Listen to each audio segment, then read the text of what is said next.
Newman, I'm going to go back to you.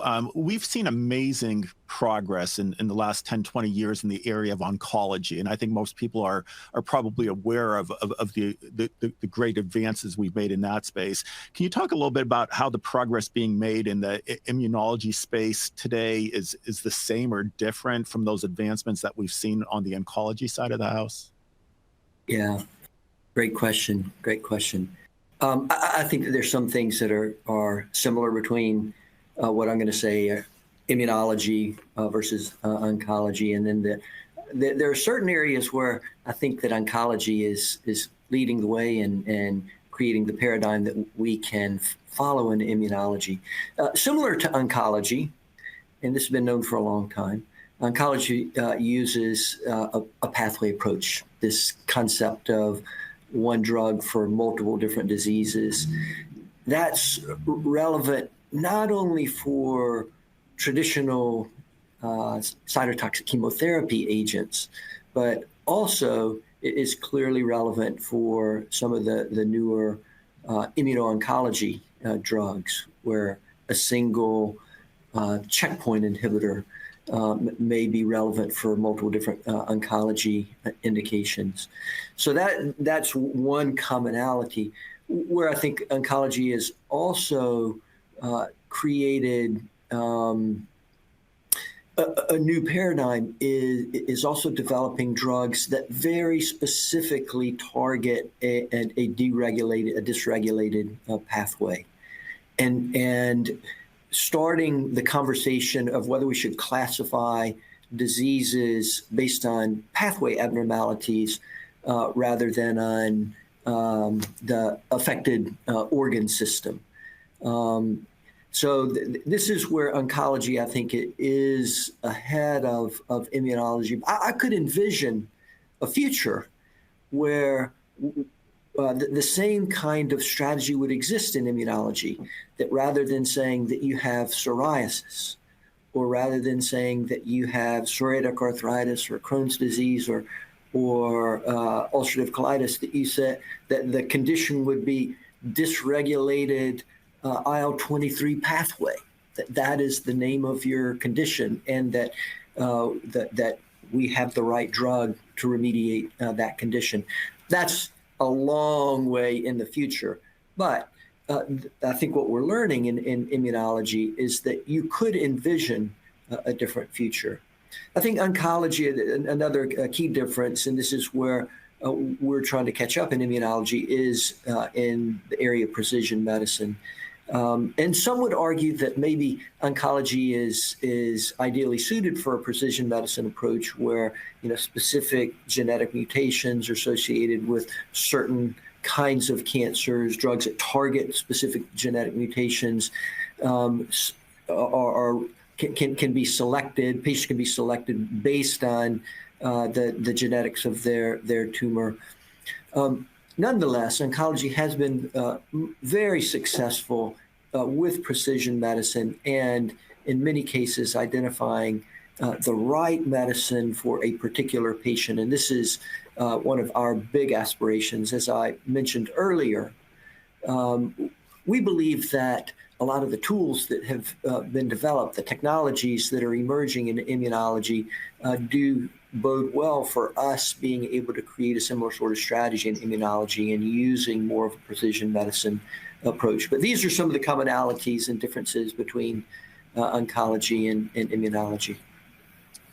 And Terence, I'm going to jump back to you. We talked briefly earlier about underserved areas, and I know progress has been made in some of the bigger diseases in the immunology space. But based on research I did, it seems like the field of medicine is only getting about 10% of those patients into remission. And of course, there are those underserved areas where we currently have no approved treatment. Are we feeling confident right now that this pathway approach is going to help us to get treatments to those underserved areas, and perhaps get more and better treatments into those areas where we currently do have a medicine available?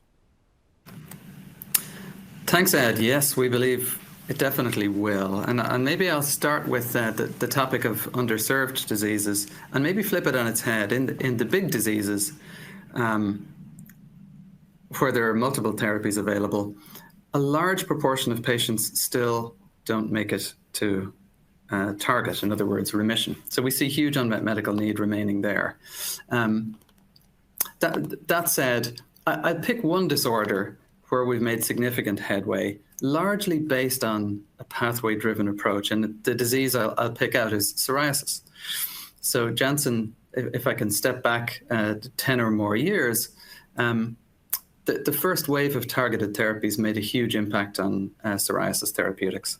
And the class I'll pluck out is the TNF inhibitors, where patients had finally a chance to really improve, at least for a significant proportion of those patients, but still very few made it to remission, which for that disorder is a clear skin or something like clear skin.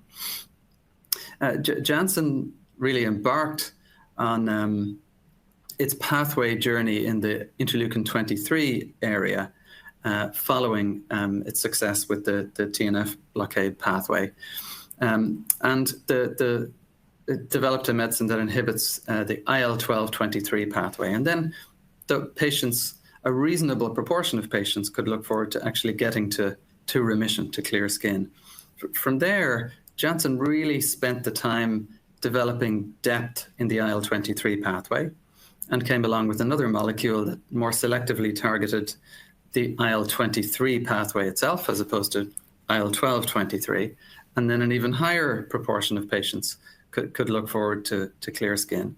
So that's an example of focusing and developing real depth in one pathway and how it can raise the bar for patients. And I'll say Janssen remains very actively engaged in the IL-23 pathway with, just as a for example, oral inhibitors of interleukin-23 actively under development. I'll bridge from there to going beyond the big disorders and say that our pathway-driven approach really has opened the aperture for us and allowed us to focus on unmet medical need, no matter where it might be. And this comes to the broader topic of underserved diseases. When we break our pathway approach into kind of three categories biologically. We have medicines that target innate immune pathways, and our TNF inhibitors would be in that category. Secondly, adaptive pathways, and the interleukin-23 pathway would be there, and tissue mechanisms. And I'd say in addition to our approved therapies, we have shots on goal in each of those categories of pathway. And I'll just flag two today. In the adaptive area, about a year ago this week, in fact, Momenta Therapeutics joined the Janssen family, and with that brought in a medicine that lowers antibodies. And so for patients with autoimmune disease, they often produce antibodies against their own body systems.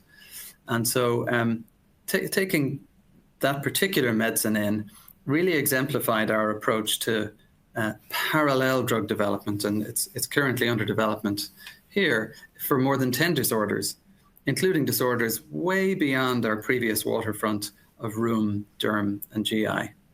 And then the second pathway category that I'll flag in terms of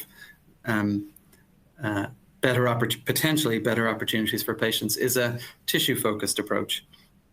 And so in that particular area of interest, we look at delivering efficacy in the body system of interest, but while minimizing unnecessary exposure elsewhere.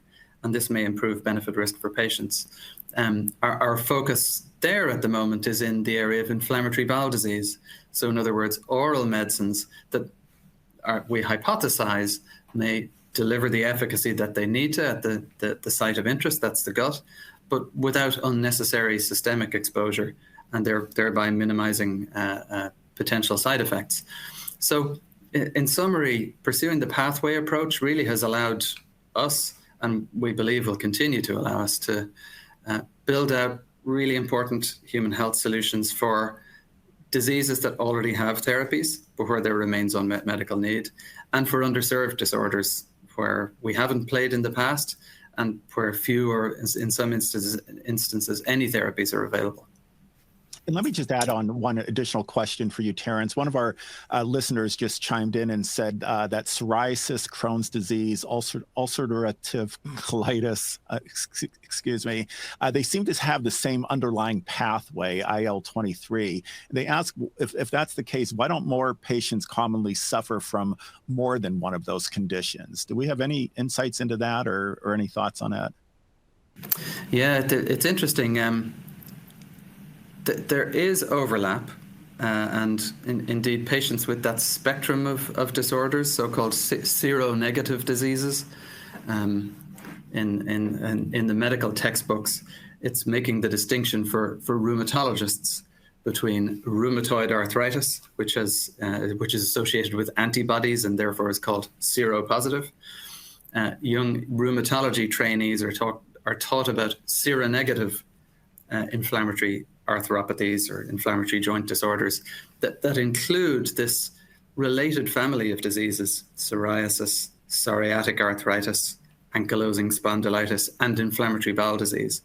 So in fact, even in some individual patients, it's not uncommon that an individual will have more than one of that particular family of disorders. Obviously, ideally, a single medicine might help all of those aspects of disease for such a patient. And in some instances, that's exactly what happens.